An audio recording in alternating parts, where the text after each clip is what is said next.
После образования Горской АССР и Дагестанской республики и установления советской власти на Северном Кавказе в отношении акимцев Эхки Хасавюртовского округа были предприняты акты беззакония. Так, в 1921 году, воспользовавшись сложной экономической и политической ситуацией, сложившейся в крае, дагестанское руководство обратилось в центральные органы с просьбой о присоединении Хасавюртовского округа к Дагестану. Была проведена и так называемая предварительная работа в целях представления данного шага как акта якобы добровольности акимцев.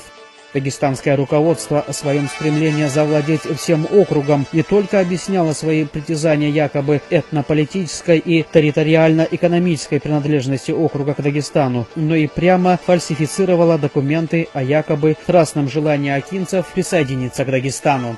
Так была сфабрикована телеграмма в адрес Терского исполкома во Владикавказ, посланная